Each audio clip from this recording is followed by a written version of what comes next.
विद्यार्थियों, हार्दिक स्वागत। और आज आपका टॉपिक है हड़प्पा सभ्यता का सर्वाधिक महत्वपूर्ण नगर मोहनजोदड़ो। तो आइए आज की क्लास की शुरुआत करते हैं। और पहले कुछ ऐसी सामान्य बातें जो मोहनजोदड़ो से संबंधित हैं और शायद प्रश्न पूछे जाने की संभावना यहाँ से भी बनती है।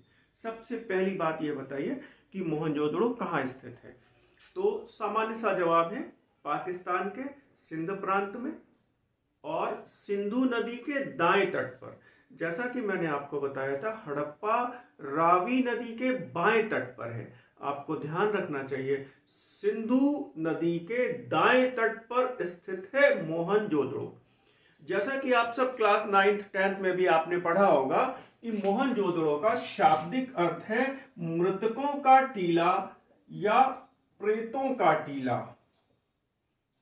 मृतकों का टीला या प्रेतों का टीला।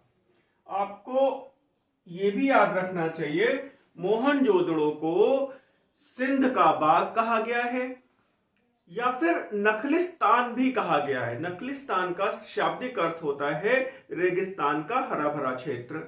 एज वेल मोहनजोदड़ो को हड़प्पा सभ्यता का सर्वाधिक महत्वपूर्ण नगर, सर्वाधिक पवित्र नगर और एक धार्मिक नगर के रूप में भी चिन्हित किया गया है। इसी क्रम में कुछ और सामान्य बातें आपसे डिस्कस करता हूं। जैसे मोहनजोदड़ो की खोज किसने की? जवाब आपको पता है, राखालदास बैनर्जी 1922। मोहनजोदड़ो का उत्खनन किसने किया? जवाब आपको पता है, जॉन मार्शल 1922 से 1930 तक। यद्यपि कि मोहनजोदड़ो के उत्खनन में बहुत सारे पुरातत्वविद अलग अलग समय पर जुड़े। 2-3 नाम मैं आपको और बता देता हूं। जॉन मार्शल के बाद अर्नेस्ट मैके 1927 से 1931 तक मोहनजोदड़ो से संबद्ध रहे। इसके बाद मॉर्टिमर व्हीलर 1950 में मोहनजोदड़ो से जुड़ते हैं और फिर जॉर्ज एफ डेल्स 1966 में मोहनजोदड़ो के उत्खनन से संबद्ध रहे।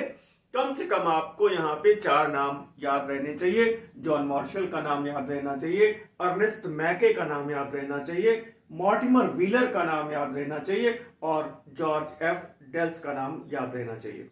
ये तो कुछ सामान्य बातें हैं। और अब मैं कुछ विशेषीकृत प्रश्नों की ओर आता हूं।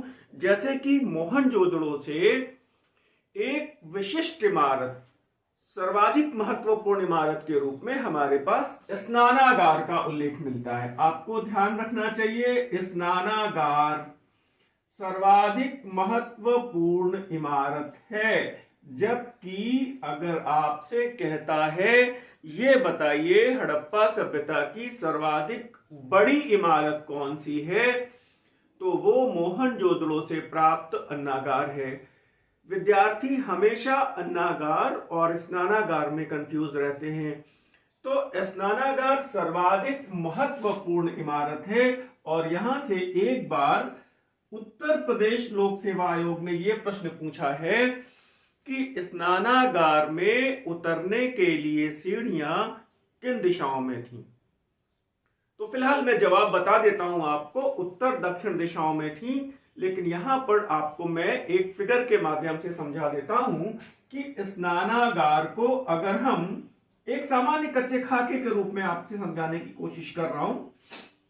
अगर हम ये मान लेते हैं कि ये स्नानागार है नॉर्थ, साउथ, ईस्ट और वेस्ट। अगर हम इसको थोड़ी देर के लिए ईस्ट मान लें, इसको वेस्ट मान लें, इसको नॉर्थ मान लें और इसको साउथ मान लें, आप देख पा रहे होंगे। तो ऐसे समझ सकते हैं कि ये सीढ़ियां उत्तर दक्षिण दिशाओं में हैं। इस स्नानागार में पानी का स्रोत कुआं पूर्व दिशा में स्थित था। ये कुआं है जहां से पानी इसमें डाला जाता था। गंदे पानी के निकासी के लिए नाली पश्चिम दिशा में है। नहाने के बाद कपड़े बदलने के लिए कमरे उत्तर पूर्व दिशा में हैं। कुछ कमरे हैं यहां पर और कुछ ऐसा कहते हैं कि शायद इसका कुछ धार्मिक महत्व रहा होगा। और आपको यह भी ध्यान रखना चाहिए भारतीय उपमहाद्वीप की यह प्राचीनतम जलरोधी इमारत है। जलरोधी यानी कि वाटर प्रूफ इमारत है। सामान्य तौर पे इसमें पानी अगर भरा जाएगा तो निश्चित तौर पे पानी अगर केवल गारे से जुड़ाई हो इसकी, तो सारा का सारा पानी सूख जाएगा, कीचड़ हो जाएगा उसमें। ये पहली इमारत है जिसको वाटर प्रूफ बनाया गया है, और यही कारण है कि जॉन मार्शल स्नानागार को विश्व का आश्चर्यजनक निर्माण कहते हैं। जॉन मार्शल स्नानागार को विश्व का आश्चर्यजनक निर्माण कहते हैं। ये बात बहुत गहनता से आपको याद रहनी चाहिए। क्यों? क्योंकि जॉन मार्शल के बहुत सारे स्टेटमेंट हैं। जैसे वो मोहनजोदड़ो के HR एरिया से जो कांस्य नर्तकी की मूर्ति मिली है, उसको जॉन मार्शल कहते हैं विश्व की सर्वोत्तम कलाकृति। उसको जॉन मार्शल कहते हैं विश्व की सर्वोत्तम कलाकृति, और स्नानागार को वो कहते हैं विश्व का आश्चर्यजनक निर्माण। आपको यहां पर यह भी ध्यान रखना चाहिए, इस स्नानागार से जो गंदे पानी के निकासी के लिए नाली है, काफी गहरी है। आप अगर इसको देखना चाहें तो NCERT की बुक में देख सकते हैं इसका चित्र। यानी एक आदमी उसमें आराम से खड़ा हो सकता है और उसकी सफाई कर सकता है। आपको ये भी याद रखना चाहिए कि इस नाली में टोड़ा मेहराब शैली का प्रयोग हुआ है। ये प्राचीनतम उदाहरण है। इस नाली में टोड़ा मेहराब शैली का इस्तेमाल हुआ है, और इस शैली का ये भारतीय इतिहास में प्राचीनतम उदाहरण है। तो ये स्नानागार के संदर्भ में कुछ महत्वपूर्ण बातें। हाँ, एक बात और मैं आपको बता दूं, शायद कभी प्रश्न पूछा जा सकता हो इससे। इसकी लंबाई 11.88 मीटर है, इसकी चौड़ाई 7.01 मीटर है, और इसकी गहराई 2.43 मीटर है। ये मैंने आपको NCERT की फिगर दी है, और इसी पर ज्यादा फोकस करिएगा। इतने गहन प्रश्न फिलहाल नहीं आए हैं, लेकिन हो सकता है भविष्य में इस तरह के प्रश्न पूछे जाने की संभावना बने। क्यों? क्योंकि एक बार ये भी पूछा गया है, ये बताइए वो पशुपति शिव की मुहर पे जो पशु युग्म अंकित है, उसमें कौन कौन से शामिल हैं, या कौन सा एक युग्म शामिल नहीं है, ऐसा भी पूछा गया है। तो फिलहाल आपके पास यहाँ पर ये लंबाई, चौड़ाई और गहराई का एक हल्का सा सूचना हो गई, और कमरे कहाँ पे है, कुआं कहाँ पे है, नाली कहाँ पे है, सीढ़ियां किन दिशाओं में है, नॉर्थ एंड साउथ में है, ये बात आपको पता चल गई। इसके बाद आपको ध्यान रखना चाहिए अन्नागार है, और अन्नागार मोहनजोदड़ो से प्राप्त अन्नागार हड़प्पा सभ्यता की सर्वाधिक बड़ी इमारत मानी जाती है। इन दो प्रश्नों को आप अच्छे से याद रखिए। और तीसरी जो सर्वाधिक महत्वपूर्ण सूचना है मोहनजोदड़ो के संदर्भ में, वो है पशुपति शिव की मुहर। पशुपति शिव की मुहर के संदर्भ में आपसे एक अच्छा प्रश्न पूछा गया कि ये बताइए कि पशुपति शिव की मुहर किसे प्राप्त हुई, और लड़कों ने बहुत जल्दबाजी में ये उत्तर दिया जॉन मार्शल, और जबकि ये जवाब गलत है। पशुपति शिव की मुहर वस्तुतः अर्नेस्ट मैके को मिलती है। मिलती किसको है? अर्नेस्ट मैके को। और इस मुहर पे आसीन त्रिमुखी योगी पुरुष की पहचान जॉन मार्शल ने पशुपति शिव के आद्य रूप में की है। मैं आपको बताना चाहता हूं, प्राप्त करने वाले किसे मिली? अर्नेस्ट मैके को ये मुहर प्राप्त हुई। ये बहुत क्लियर कट याद रखिएगा।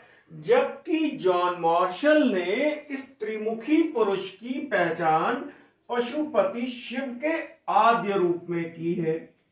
ये एक विशेष मुहर है जिसमें एक त्रिमुखी पुरुष पद्मासन की योग मुद्रा में एक चौकी पर बैठा हुआ है। इसके ऊपर 6 अक्षरों का एक लेख भी अंकित है। यह भी आपको ध्यान रखना चाहिए कि कितने अक्षरों का लेख अंकित है। 6 अक्षरों का लेख अंकित है, और इसके चारों ओर पशु युग्म बने हुए हैं। बाईं ओर भैंसा और गैंडा, और दाहिनी ओर हाथी और बाघ। आपको ये ध्यान रखना चाहिए ये मुहर है, तो मुहर के अकॉर्डिंगली जब ये छप के आएगी तब वो सही फिगर आपको देखने को मिल जाएगी। यहां पर बाईं तरफ भैंसा और गैंडा और दाहिनी तरफ हाथी और बाघ। जॉन मार्शल ने, चूंकि शिव का कॉन्सेप्ट है, शिव को त्रिदेव कहा गया है, त्रिमूर्ति की संकल्पना ब्रह्मा, विष्णु और महेश के रूप में है। चूंकि ये त्रिमुखी पुरुषाकृति है, पद्मासन योग मुद्रा में है, शिव को एक महान योगी भी कहा जाता है, शिव को त्रिदेव भी कहा जाता है।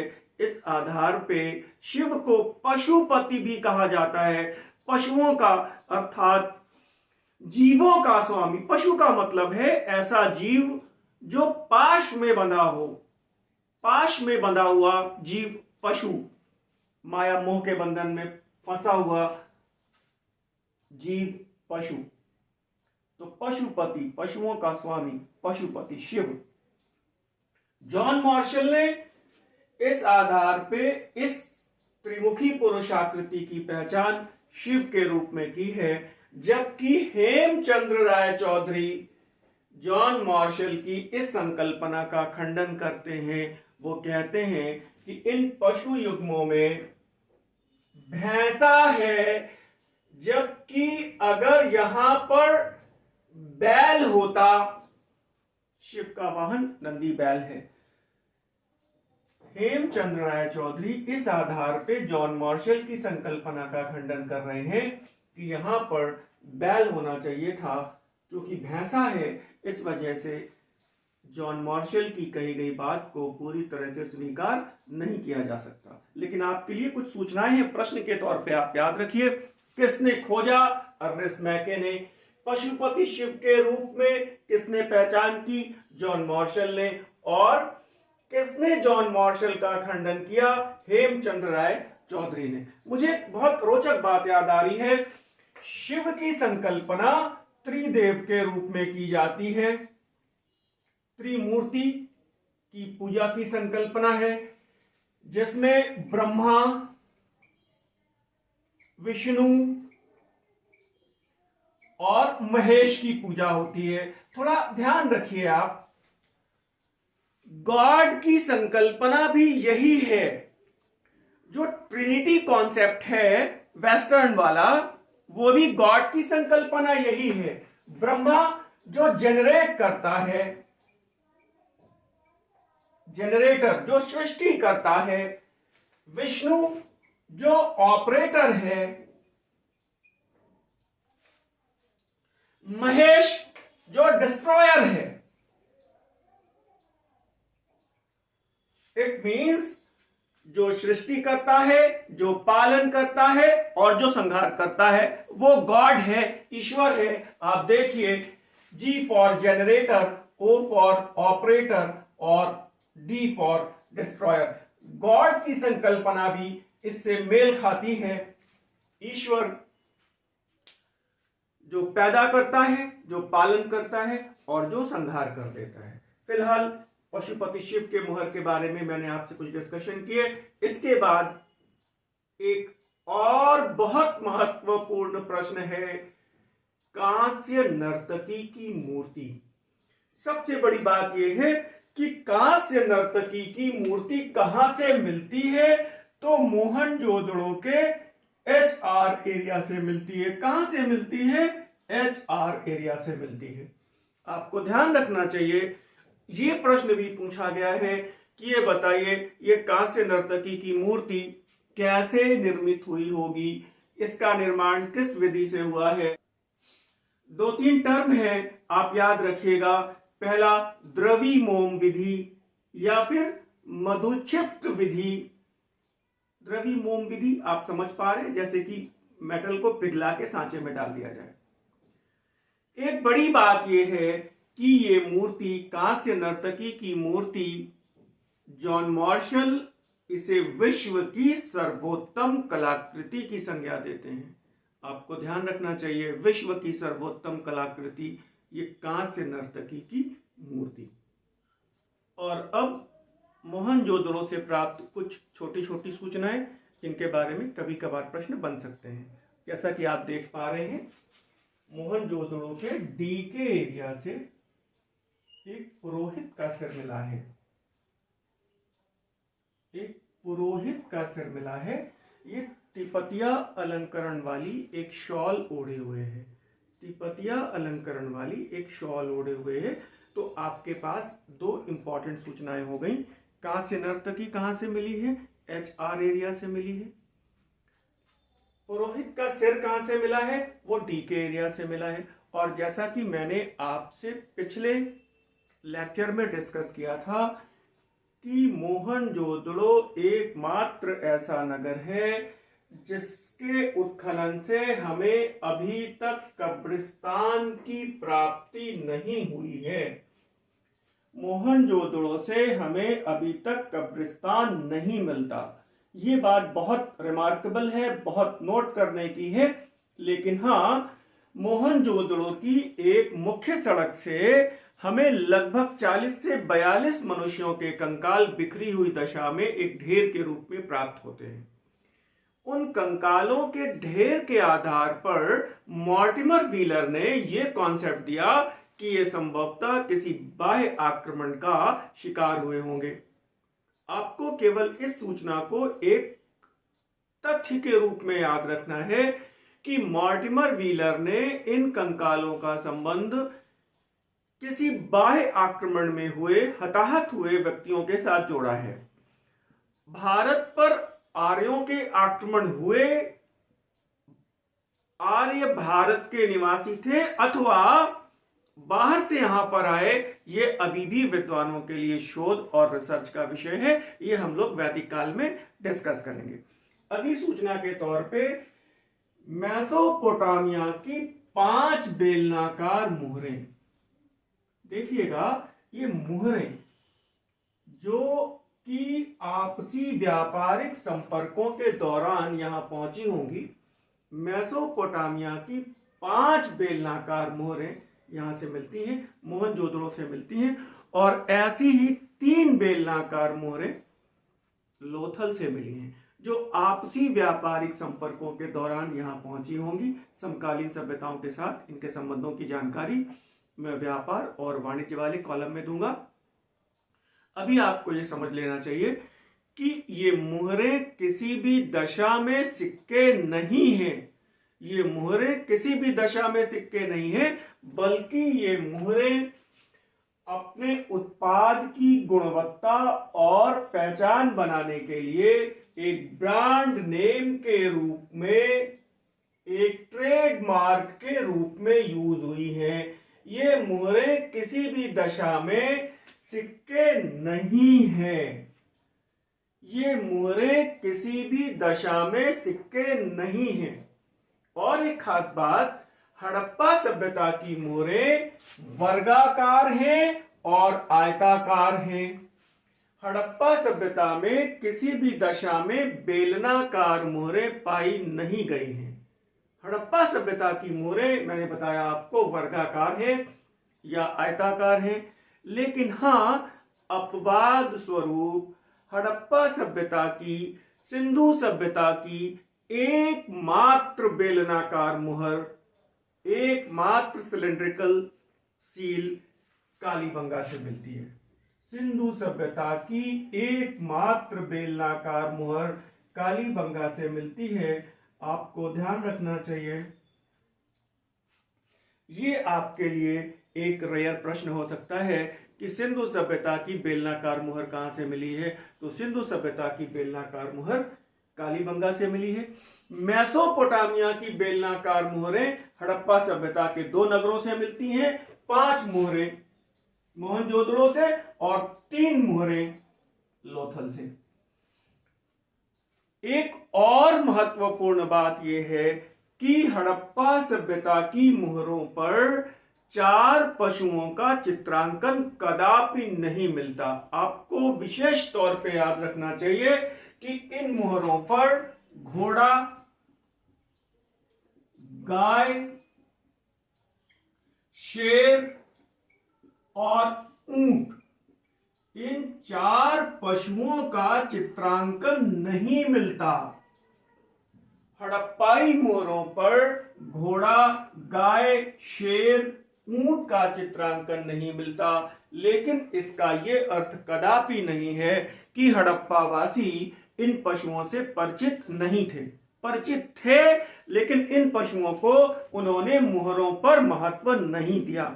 घोड़े का कंकाल हमारे पास सुरकोटदा से है, ये एक महत्वपूर्ण सूचना है। ऊंट का कंकाल हमारे पास कालीबंगा से है। और आपको यह भी याद रखना चाहिए कि हड़प्पा सभ्यता के सर्वाधिक स्थल भारत में गुजरात राज्य में है और गुजरात के गिर वनों में शेरों की संख्या सर्वाधिक है। अमूमन शेरों से उनका परिचय रहा होगा, यद्यपि कि मोहरों पर शेर का चित्रांकन नहीं हुआ है।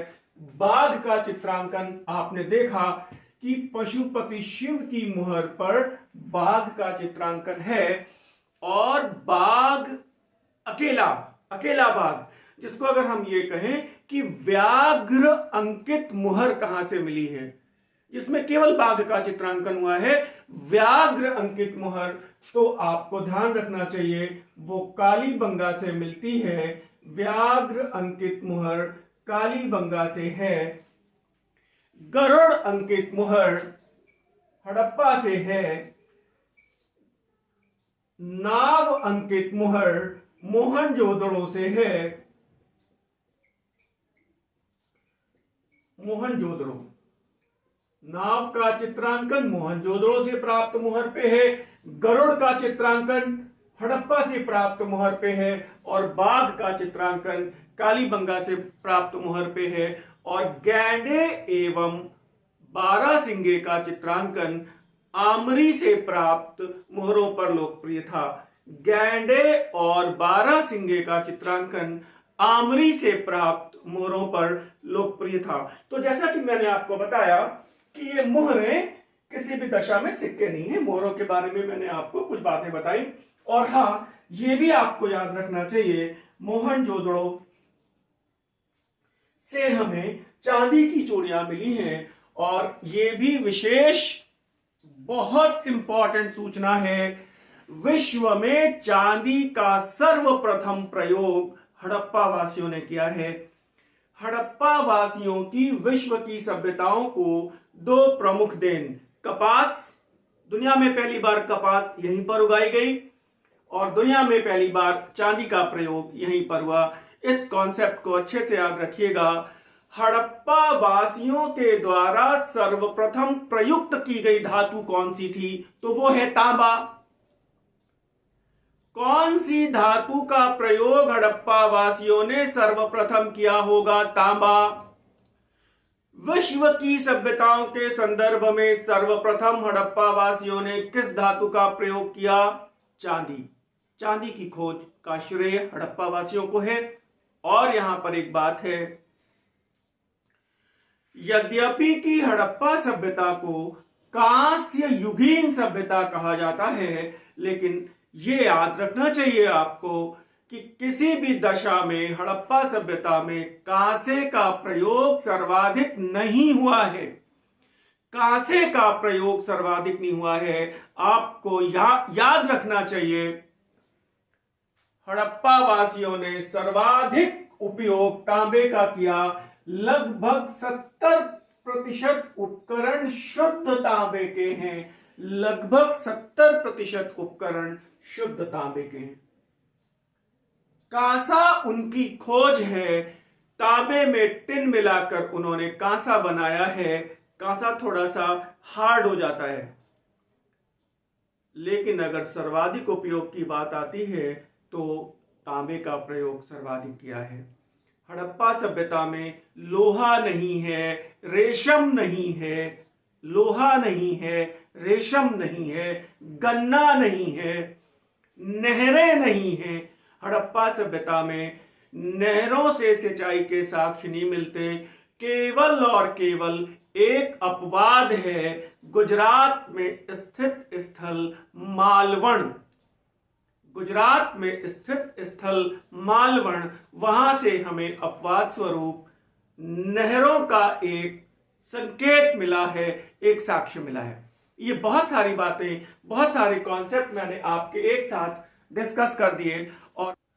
और इस तरह मैंने मोहनजोदड़ो से पूछे जाने वाले या जो महत्वपूर्ण प्रश्न बन सकते हैं उनके बारे में एक शॉर्ट वीडियो आपको प्रेषित किया है। अगले लेक्चर में हम लोग कालीबंगा पर डिस्कशन करेंगे। धन्यवाद।